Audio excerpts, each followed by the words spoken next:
సిజేఏసీ పంతం మత సామరస్యత వర్ధిల్లాలి, మానవత్వం ప్రజ్వరిల్లాలి. జై భీమ్, జై భారత్, జై జై రాజ్యాంగం. క్రిస్టియన్ జాయింట్ యాక్షన్ కమిటీ సిజేఏసీ నుండి, భారత్ టీవీ నుండి మీ జాషువా డానియల్ చేగూడి.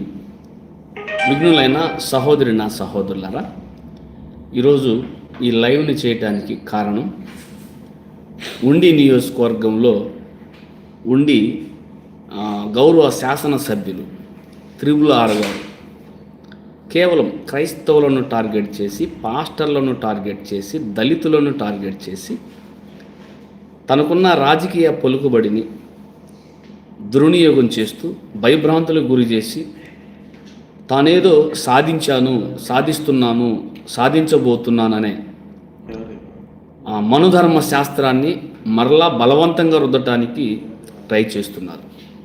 అయితే త్రిపుల్ ఆర్ గారు ఒకటి గమనించాలి. మీరు ఒక నియోజకవర్గానికి ఎమ్మెల్యే, గౌరవప్రదమైన ఎమ్మెల్యే, అలాగే ఈ రాష్ట్రానికి రాజ్యాంగబద్ధముగా నియమింపబడిన గౌరవనీయమైన హోదా కలిగిన పదవిలో ఉన్నారు. ఆంధ్రప్రదేశ్ రాష్ట్ర శాసనసభకు ఉపసభాపతిగా మీరున్నారు. అట్లాగే మీ వయసు కూడా పెద్ద వయసే. కానీ మీరు చేసే పని చాలా దిగజారిపోయి దిగు స్థాయిలో చేసినట్లు అనిపించింది. ఇంకోటి కూడా మీరు గమనించాలి. ప్రపంచాలని ఏలినవారు బైబిల్ని లేకుండా చేస్తాను అని సవాలు విసిరాడు. ఆ సవాలు విసిరిన వ్యక్తి భూమి మీద లేకుండా పోయాడు. కానీ అతని ఇంట్లో మొట్టమొదటిసారిగా బైబిల్ ప్రింట్ అయింది అనే విషయాన్ని గుర్తుపెట్టుకో. రెండవది, మీ ఉండి నియోజకవర్గంలో మీకు మీ అధికారాన్ని దుర్వినియోగం చేస్తూ ఎన్ని చర్చిలను కూలుస్తారో కొల్చండి. దానికి 10 రెట్లుగా అక్కడ దేవుని మందిరాలు దేవుడు నిర్మిస్తాడు. మీ రాజకీయ బలం గెలిచిద్దో, మీ ధన బలం గెలిచిద్దో, మీ కుల బలం గెలిచిద్దో, మీ మత బలం గెలిచిద్దో, దేవుని బలం గెలిచిద్దో భవిష్యత్తే నిర్ణయిస్తాడు. ఈ విషయాన్ని మాత్రం మీరు స్పష్టంగా గుర్తుపెట్టుకోండి. అయితే నేను ఈ సందర్భంగా గౌరవ ఆంధ్రప్రదేశ్ రాష్ట్ర ముఖ్యమంత్రి గారిని, అలాగే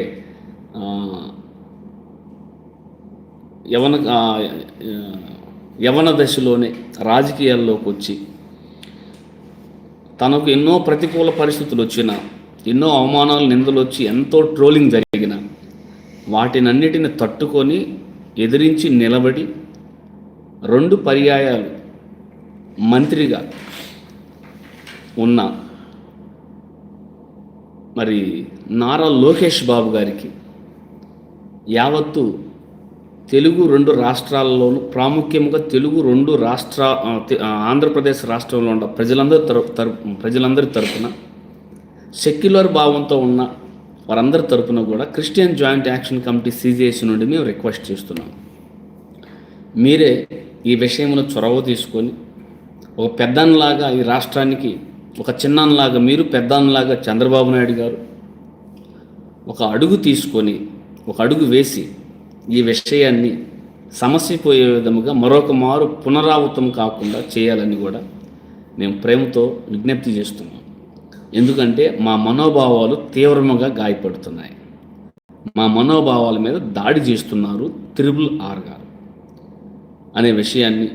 ఎందుకంటే ముఖ్యమంత్రి గారేమో చూడండి, వారు ఏ పనిలో ఉండరో చూడండి. ముఖ్యమంత్రి గారు ఏ పనిలో ఉన్నారు చూడండి. అభినందించాలి. వారు ఇచ్చిన మేనిఫెస్టోలో పెట్టిన ఎలక్షన్ క్యాంపెయిన్లో ఇచ్చిన హామీని నెరవేర్చడానికి వారు ఈ పందాలో ఉన్నారు. అంతర్జాతీయ మహిళా దినోత్సవ శుభాకాంక్షలతో మహిళలకు భద్రత, గౌరవం అందించటమే ప్రభుత్వ విధానం.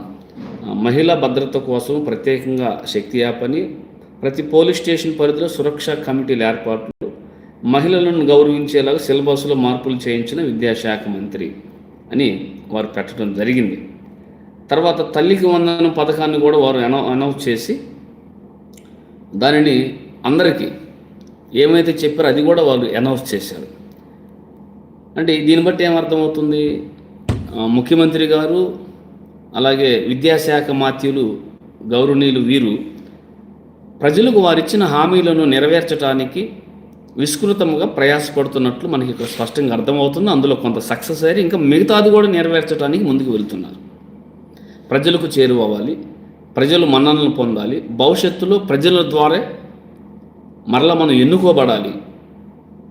కాబట్టి ప్రజలకు మేలు చేయాలి, ప్రజలు మనల్ని యాక్సెప్ట్ చేయాలంటే మనం ఎన్నికల్లో ఇచ్చిన వాగ్దానాలను నెరవేర్చడానికి అనుగుణమైన పరిస్థితులు, అవకాశాలు మరి రాష్ట్ర లో బడ్జెట్లో ఉన్నా కానీ ఏదో ఒక విధముగా వారికి ఉన్న అనుభవాలను బట్టి ముందుకు వెళ్తున్నారు. ఒక పక్క రాజధాని నిర్మిస్తూ, మరొక పక్క జ్యుడిషియరీ సిస్టానికి అవసరమైనవి సమకూరుస్తూ, మరొక పక్క విద్యలో ఈ ఎల్కేజీ మొదలుకొని పీజీ వరకు, యూనివర్సిటీల వరకు, స్కూల్స్ మొదలుకొని యూనివర్సిటీల వరకు వాటిని డెవలప్ చేసుకుంటూ, మహిళలను ఆర్థికంగా బలోపేతం చేయడానికి, రైతులను ఆదుకోవడానికి, మైనార్టీలను బలోపేతం చేసి వారికి ఇచ్చిన రాజ్యాంగం ద్వారా వాళ్ళకి కల్పించబడిన నిధులను వారికి ఉపయోగించడానికి ఇత్యాది అనేకమైన వాటిలో వారు మునుగు తేలి వెళ్తున్నారు.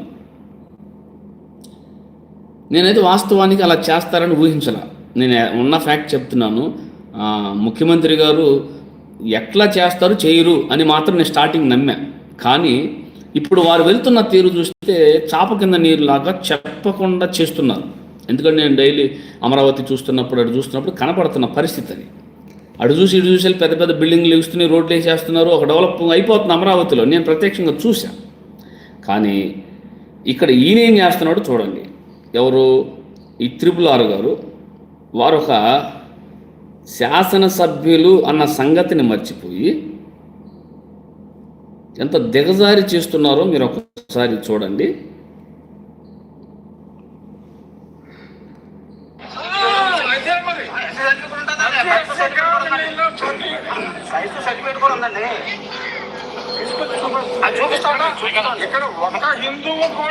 ఏమన్నాడినా క్రైస్తవ సర్టిఫికేట్ చూసుకోమన్నాడు. మీకేం సంబంధం ఉంది RRR గారు? Who are you asking to our people?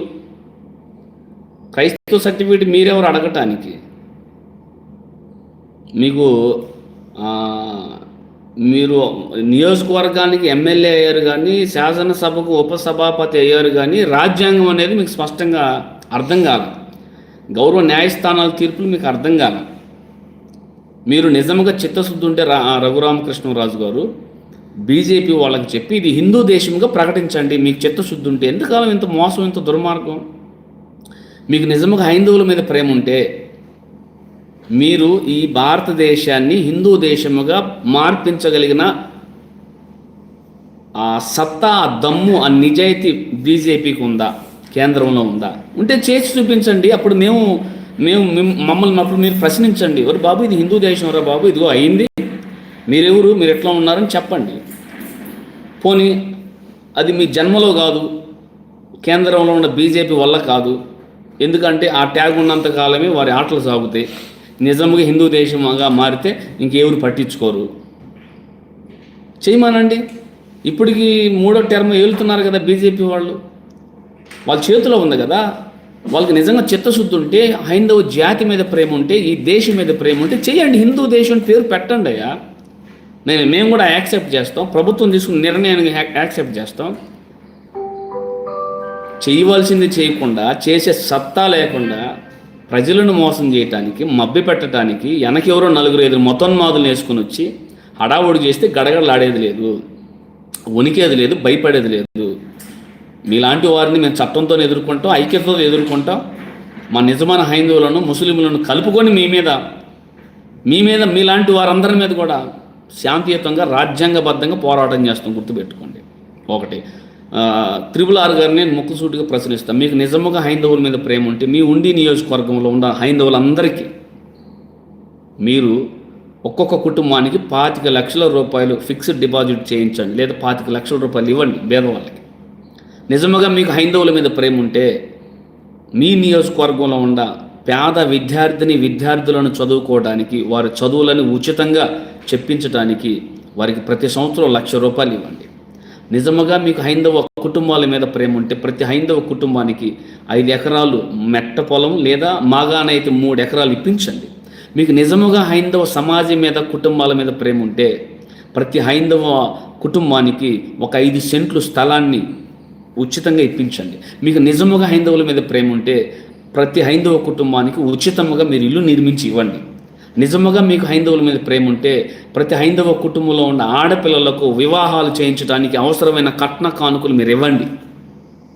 మీకు నిజముగా హైందవుల మీద ప్రేమ ఉంటే ఇంటికి ఒక ఉద్యోగం ఇప్పించండి, అది ప్రైవేట్దైనా గవర్నమెంట్దైనా.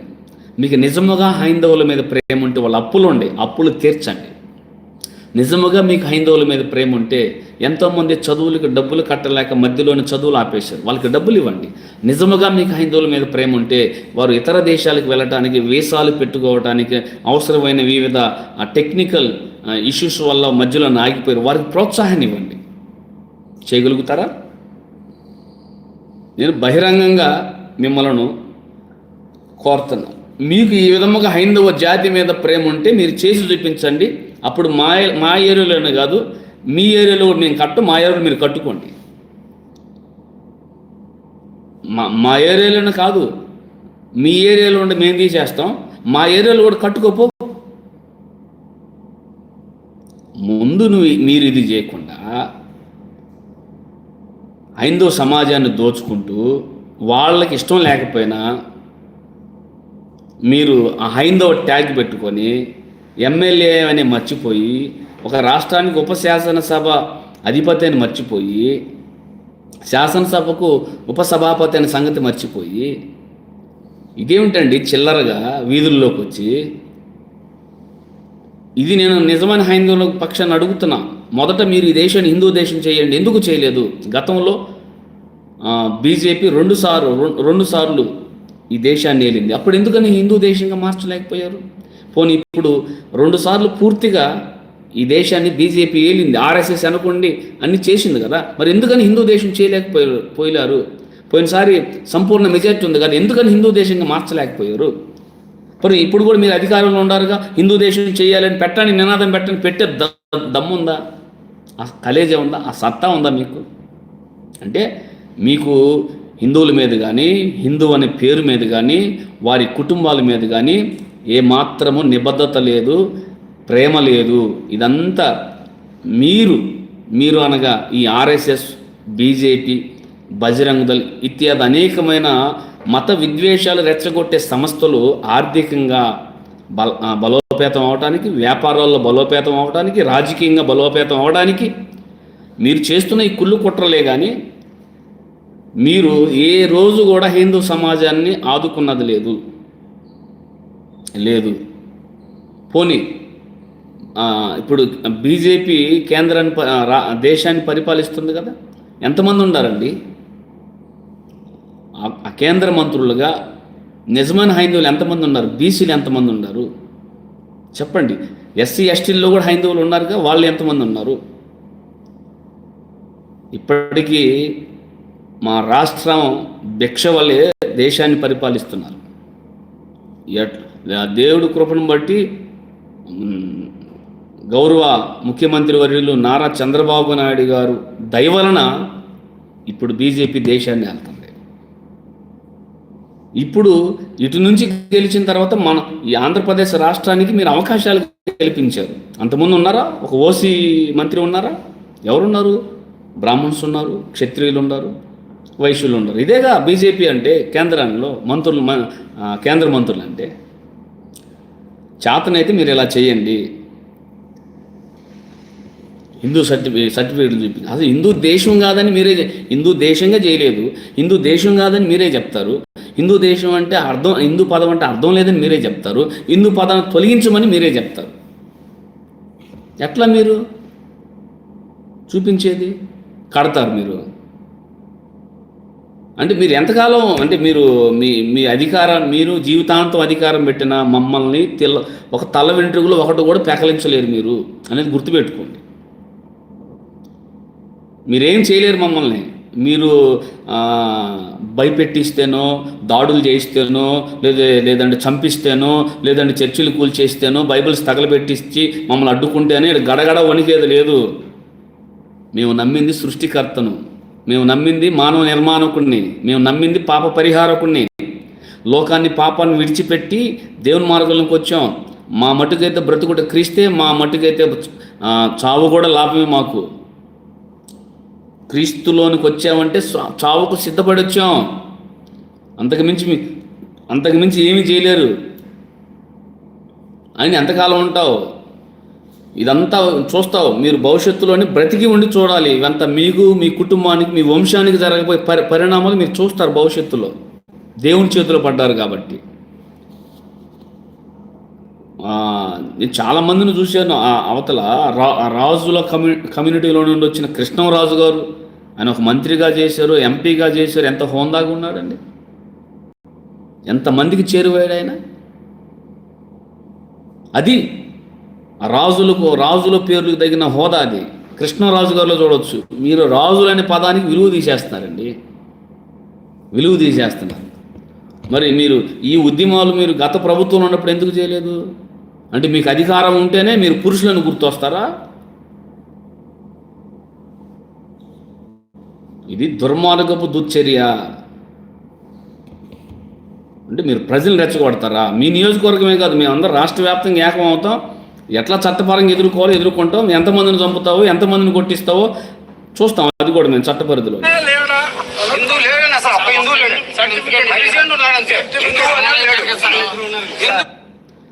అసలు ఈయనెవరండి సర్టిఫికేట్ అడగటానికి? అసలు హిందూ దేశం కాదే అంటున్నాడు. బుర్రందా లేదు మరి, వీళ్ళకి అర్థం కాలేదు. నేను అదే అంటుంది, నువ్వు హిందూ దేశం చేసి రావయ్యా స్వామి, అడుగు, నీకు చెప్తాం. ఇంతవరకు నువ్వు చేసింది లేదు, పెట్టింది లేదు. నువ్వు హిందూ దేశం చేసి మాట్లాడు. చిత్తశుద్ధి ఉంటే. చేయటం చేత కాదు. ఈ హిందువులని అదని ఇదని పెడుతున్నారు. నేను అడుగుతున్నాను, హైందవ సమాజమా, మీరందరూ మేలుకొని కృష్ణరాజు గారిని అడగండి. అయ్యా హిందూ దేశంగా మార్చమని అడగండి. అంటే మీరు అడిగితేనే వీళ్ళకి తెలిసిద్దా? వీళ్ళకి బాధ్యత లేదా? చేయాలి కదా. కృష్ణరాజు గారు, మీరు చదువుకున్నారన్నారు కదా, ఇది కూడా చదువుకోండి. ఇది బీజేపీ వారు రెండోసారి అధికారంలోకి వచ్చినప్పుడు ఇచ్చిన సర్క్యులర్. ఇది ఒక ఆర్డర్ అన్ని రాష్ట్ర ప్రభుత్వాలకు. నేను చదువుతాను, దాంట్లో ఏముంది సారాంశం నేను చెప్తాను. మొదటిది, ఇది అక్టోబర్ 4, 2019 సంవత్సరంలో ఈ లెటర్ ఇష్యూ చేశారు. ఇది government of India, ministry of home affairs. ఇది గృహ మంత్రాలయ వారి నుండి ఎక్కడికి వచ్చింది? The chief secretaries all state governments, union territory administration, వాళ్ళకి అందరికంటే దేశంలో ఉన్న అన్ని రాష్ట్ర ప్రభుత్వాలకు ఇది పంపించారు. ఏమని పంపించారు అంటే, ఇది అక్టోబర్ 4, 2019 ఈ లెటర్ రెడీ అయితే, అధికారికంగా నవంబర్ 27వ తారీఖున 2019 రాజముద్ర వేసి ఈ లెటర్ని డిస్పాచ్ చేశారు అన్ని రాష్ట్ర ప్రభుత్వాలకు. ఇక్కడ ఏం రాసి ఉన్నాడంటే, సబ్జెక్ట్ మాత్రం నేను చదువుతాను చూడండి. Needed to the use of term Hindu in respect of Indian in official communications and transactions. ఏంది? Need to avoid. వినండి రఘురామకృష్ణరాజు గారు, వినండి. Need to avoid the use of term Hindu in respect of Indian in official communications and transactions. మరి ఏంటండి ఇది? మీరేగా చెప్పింది, ఇది మీరేగా చెప్పింది. ఏమన్నాడు? హిందూ అనే పదాన్ని అవాయిడ్ చేయటం అని అవసరమైంది, తొలగించండి. ప్రభుత్వ అధికారికమైన ట్రాన్సాక్షన్లోను సమాచారాల్లోనూ తీసివేయమని చెప్పారండి మీ బీజేపీ గవర్నమెంటు. ఇది మేము తయారు చేసుకుంది కాదండి రఘురామకృష్ణరాజు గారు. హిందూ అనే పదాన్ని అవాయిడ్ చేయండి.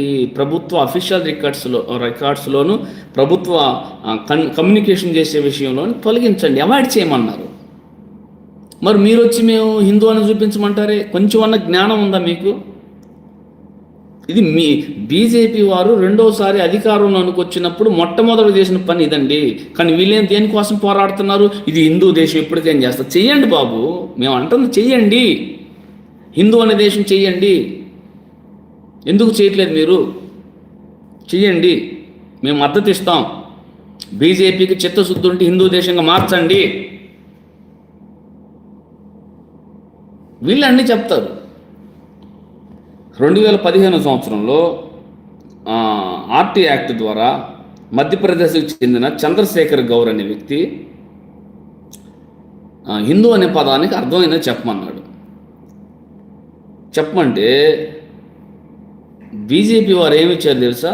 మొదటిసారి వచ్చినప్పుడు హిందూ అనే పదానికి ఏ నిర్వచనం లేదు, అర్థం లేదని ఇచ్చారు. అదేంటండి? చేస్తుంది మీరే కదా. మీ పోరాటాలు, ఉద్యమాలు హిందూ దేశంగా మార్చాలని కదా. మరి ఎందుకని మీరు అధికారికంగా చెప్పలేకపోయారు? ఇదిగోండి లెటరు, చంద్రశేఖర్ గౌర్. మీ బ్రైట్ తగ్గిస్తా, చూడండి. మధ్యప్రదేశ్కి చెందిన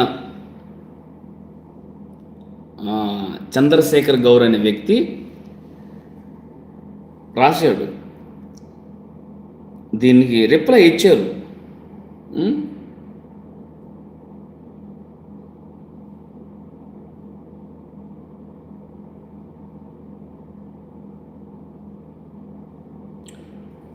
మరి దీనికి ఏమనాలి? హిందూ అనే పదానికి అర్థం లేదని మీరే చెప్పారు. మళ్ళీ ఇప్పుడు మీరు హిందూ సర్టిఫికేట్ చూపించమంటారు ఏంటండి? రఘురామకృష్ణరాజు గారు ఏం మాట్లాడుతున్నారు సార్? కొద్దిగా తెలుసుకొని మాట్లాడండి సార్. మీరు తెలుసుకొని మాట్లాడండి. మీరు తెలుసుకొని మాట్లాడితే మేము కొంచెం సంతోషిస్తాం. ఇవన్నీ మీరిచ్చినవి, మేం కాదు. హిందూ అనే పదానికి అర్థం లేదంటారు. ఇంతవరకు హిందూ దేశంగా చేయలేకపోయారు. మూడోసారి దేశాన్ని ఏలుతున్నారు. గతంలో 10 సంవత్సరాలు ఏలేరు. 10 సంవత్సరాలు 25 సంవత్సరాలు మీ ఏలుబడిలో హిందూ దేశం ఎందుకు మార్చలేకపోయారు? హిందువులు ఎందుకు ఆదుకోలేకపోయారు? నేను మొదట్లో చెప్పినట్లు నిజమైన హైందువులకి ఎందుకు ఇలా సహాయం చేయలేకపోయారు? ఇదండి అవసరం హైందువులకి. మీరు ఇలా చేసి చూపించండి, మేము ఈ దేశం వదిలిపెట్టి వెళ్తాం. నేను చెప్తున్నాను, మొదట ఇది హిందూ దేశము కాదు. ఆర్టికల్ 1 ప్రకారం మీకు హిందూ దేశం చేయాలంటే చెయ్యండి. చేసి అప్పుడు మమ్మల్ని అడగండి. మీరు చేయాల్సింది చేయకుండా మా సర్టిఫికెట్ల గురించి అడుగుతారండి. మీరెవరు అడగటానికి? మీరు హిందూ దేశంగా మార్చవయ్యా స్వామి. 2, హిందూ అనే పదానికి అర్థం లేదని మీరే చెప్పారు. 3, హిందూ అనే పదాన్ని అవాయిడ్ చేయమని మీరే చెప్పారు. మళ్ళీ ఇన్ని చేస్తే మళ్ళీ మేము హిందువులు ధర్మ పరిరక్షకులమని చెప్తారు. ఏంది మీరు చేస్తున్న ధర్మరక్షణ పోరాటాలు? ఏమిటండి మీరు చేస్తుంది? ఎక్కడ చేశారు? అంతేకాదు 2017 సంవత్సరంలో అప్పటి అటార్నీ జనరల్ ముకుల్ రోహత్గి గారు 150 మంది భారత ప్రతినిధులతో కలిసి జెనీవాలో UNHRC universal human rights commission ముందు, అంటే ఐక్యరాజ్య సమితి ముందు హాజరయ్యి సుమారు 2000 పేజీలకు సంబంధించిన 2 పుస్తకాలు కలిగిన ఇన్ఫర్మేషన్ని వారికి సబ్మిట్ చేసి, మాది హిందూ దేశం కాదు, మాది సెక్యులర్ కంట్రీ, మేమందరం ఒకటే, అన్ని మతాలను గౌరవిస్తాం, మాకు అక్కడ అన్ని మతాలకి అవకాశాలు ఇస్తున్నామని 2000 పేజీలకు సంబంధించిన 2 బుక్స్ సబ్మిట్ చేశారు. అప్పుడు కూడా బీజేపీ కదండి 2017 అంటే. అరే ఐక్యరాజ్య సమితి ముందు ఇది సెక్యులర్ దేశం అంటారు, మాది హిందూ దేశం కాదంటారు. ఇక్కడ భారతీయులేమో హిందూ అంటే పదం అంటే అర్థం లేదని చెప్తారు. మళ్ళీ మీరే హిందూ అనే పదాన్ని అవాయిడ్ చేయమని చెప్తారు. మళ్ళీ మీరే వచ్చి మేము హిందువుల కోసం పోరాడుతుందని చేస్తున్నాం, మీ పేర్లు హిందువులు చూపించమంటారు. అంత మాత్రమే కాదు,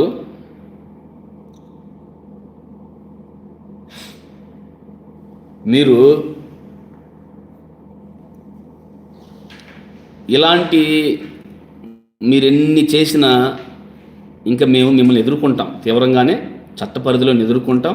ఖచ్చితంగా ఈ విషయాలు గౌరవ ముఖ్యమంత్రి వారి దృష్టికి, విద్యాశాఖ మంత్రి వారి దృష్టికి కూడా వెళ్తాయి. మేము ఖచ్చితంగా దానిని వారిని సంప్రదించిన తర్వాత మేము కార్యాచరణ దాని గురించి పూర్తిగా ముందుకు సాగిస్తాం. తర్వాత చూడండి ఏం మాట్లాడతారు ఈయన.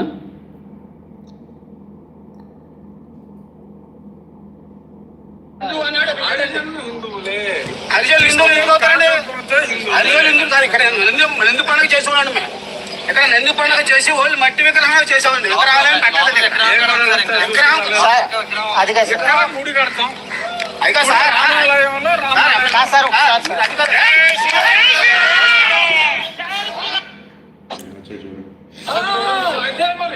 ఏమన్నాడు చూశారు కండి, ఇక్కడ కట్టి తెరుతా కట్టవయ్యా, నువ్వు గుడి కట్టాల్సింది నేల మీద కదా, ప్రజల గుండెల్లో కట్టాలి. అది మేము కడుతున్నాం. ఈ 5 సంవత్సరాలు ఎక్కడికి వెళ్ళారండి మీరు? రఘురామకృష్ణరాజు గారు ఈ 5 సంవత్సరాలు ఎక్కడికి వెళ్ళారు? మీరు గుడులు కట్టవచ్చు కదా. మేము మీరు భయపడితే భయపడటానికి వెనక్కి లేదు. మమ్మల్ని రెచ్చగొట్టే కొద్దీ మేము శాంతియుతంగా మేము పని చేస్తాం. కొద్దిగా మీకు మానవత విలువలు ఉన్నాయా? మీకు చిత్తశుద్ధి ఉంటే మరలా చెప్తున్నా, నేను సవాల్ విసురుతున్నా సెంట్రల్ గవర్నమెంట్ వారికి, మీరు ఈ దేశాన్ని హిందూ దేశంగా మార్చగలే సత్తా, కలేజ, దమ్ము మీకుందా? ఉంటే గత వాజ్పేయి గారి టైంలో 2 సార్లు మీకు అవకాశం వచ్చింది, మార్చలేదు. సంపూర్ణంగా 11 సంవత్సరాలు మీరు ఈ దేశాన్ని ప్రస్తుతం వేయలేరు. ఇంకా 4 సంవత్సరాలు, 3.5 సంవత్సరం మీ ముందుంది. చెయ్యండి. ముందు హిందూ దేశాన్ని మార్చి రండి, అప్పుడు మేము యాక్సెప్ట్ చేస్తాం. లేదంటే మాత్రం చట్ట పరిధిలో ఎదుర్కొంటాం దాన్ని. మీరు అసలు కుల సర్టిఫికెట్లో కావచ్చు, టీసీలో కావచ్చు, రిలీజన్ అని రాయకూడదు. రాసేవాడిని చెప్పు తీసుకుని తన్నాలని సుప్రీంకోర్టు వారు గౌరవ చట్టం చెప్పింది. కొన్ని తీర్పులు గౌరవ సుప్రీంకోర్టు చెప్పారు.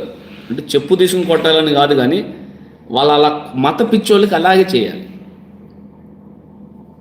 నేను చెబుతున్నాను, మీ టీసీలు ఎవరైనా కానీ మీ పిల్లలకు 18 సంవత్సరాలు నిండకుండా మతం కాలంలో వాళ్ళ ఇష్టం వచ్చినట్టు మతం రాస్తే ప్రశ్నించి ఎదురుదిరగండి. కంప్లైంట్ ఒకటి ఇవ్వండి, కలెక్టర్ గారికి ఇవ్వండి, స్థానిక ఎంఆర్ఓ గారికి ఇచ్చి ఆ 2 కంప్లైంట్లు మాకు ఇవ్వండి. వాళ్ళకి ఎలా బుద్ధి చెప్పాలో మేము చెప్తాం. మీరు 18 సంవత్సరాల వయసు వచ్చే వరకు మతము కాలములో ఏ మతము గురించి రాయబాకండి. అర్థమైందా అనే విషయాన్ని నేను మీకు తెలియజేస్తున్నాను. ఇకపోతే నేను పాస్టర్ గారిని ఏం చేశారు వీళ్ళు?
అసలు ఇప్పుడు ఆ ఎస్ఐని అడుగుతున్నా, నీవు మనిషివేనా? గంజాయి కేసులు పెడతావా? ఎవరి మీద పెడతా? పెట్టు చూద్దాం. గంజాయి కేసులు పెడితే ఏం కేసులు పెట్టావు చూద్దాం. అసలు గంజాయి మీ దగ్గర ఎందుకు ఉంది? గంజాయి బ్యాచ్కి మీకు సంబంధం ఏమిటి? ఖచ్చితంగా ఆ వివరాలు కూడా సేకరిస్తాం. ఆ ఎస్ఐ గారి మీదే క్రిమినల్ కేసులు పెడతాం. అక్కడ రిజిస్టర్ చేయకపోతే గౌరవ హైకోర్టుకి వెళ్తాం. పాస్ట్ గారు ఇచ్చిన స్టేట్మెంట్ మీద కంప్లైంట్ రెడీ అవుతుంది. తర్వాత పాస్ట్ గారిని సంప్రదించి కొన్ని విషయాలు తెలుసుకొని కేసులు పెడతాం. తర్వాత న్యాయస్థానాలు పోరాటం చేస్తాం, గ్రౌండ్ స్థాయిలో పోరాటం చేస్తాం, చట్ట పరిధిలోనే శాంతియుతంగా ఎదుర్కొంటాం. ఏమిటి మీ దుర్మార్గం? నేను చెబుతున్న మనవాళ్ళు కూడా పోరాటం చేసేటప్పుడు బహుముఖ వ్యూహంతో పోరాటం చేయాలి. మొండిగా మూర్ఖంగా వెళ్ళకూడదు. అంటే మనవాళ్ళు చేసే చిన్న మిస్టేక్ ఏంటో తెలుసా? నేను ఎన్నో వీడియోలు చెప్పా. ఇప్పుడు గౌరవ కలెక్టర్ గారైనా గౌరవ ఎస్పీ గారైనా ఎవరు చెప్తే వింటారు? పాపం వాళ్ళకి న్యాయం చేయాలని ఉండిద్ది, కానీ ప్రెజర్ ఉంటుంది కదా. ఆ ప్రెజర్ ఉన్నప్పుడు పాపం వాళ్ళు న్యాయం చేయలేరు. న్యాయం చేయనప్పుడు మనం ఏం చేయాలి? మనం ఏమైతే ఎక్కడ ఫిర్యాదులు చేశామో ఆ ఫిర్యాదులు అక్నాలజ్మెంట్స్ లేదంటే రిసీవ్డ్ కాపీ తీసుకొని గౌరవ హైకోర్టుని అప్రోచ్ అవ్వాలి. ఖచ్చితంగా గౌరవ హైకోర్టులో మన వాదం వినిపించి ఎఫ్ఐఆర్ కట్టించటమో ఇంకో విధంగా యాక్షన్ తీసుకోవచ్చు. అలాగే గౌరవ లోకాయుక్త కోర్టు ఉంది, మైనారిటీస్ కమిషన్ ఉంది, బీసీ కమిషన్ ఉంది, హ్యూమన్ రైట్స్ కమిషన్ ఉంది. లోకల్ కోర్టులో మనం కేసు వేయచ్చు, హైకోర్టులో కేసు వేయచ్చు. ఇన్ని దారులు ఉంటే అచ్చంగా మీరు పొద్దాకలు అక్కడే ఏంటి మీరు కూడా చేసి అంటే నేను పాస్టర్ గారిని అంటలా, ఎవరు ఇలా నడిపిస్తున్నారు? చేసే పద్ధతి ఇదేనా? ఇది కాదు. ఇలా మీరు సంవత్సరాల తరబడి చేసిన ఉపయోగం లేదు. బహుముఖ వ్యూహంతో పని చేయాలి. సోషల్ మీడియాలో ఫైట్ చేయాలి, గ్రౌండ్ స్థాయిలో ఫైట్ చేయాలి. అలాగే గౌరవ న్యాయస్థానాల ద్వారా ఫైట్ చేయాలి. గౌరవ రాజ్యాంగబద్ధంగా నియమింపబడిన కమిషన్స్ ద్వారా ఫైట్ చేయాలి. వినరు. వీళ్ళకున్న బాధాకరమైన విషయం ఏంటంటే వినరు. వీళ్ళు చేత కాదు. మళ్ళీ చెప్పింది చేయరు, చెప్పింది వినరు, చేత కాదు. మళ్ళీ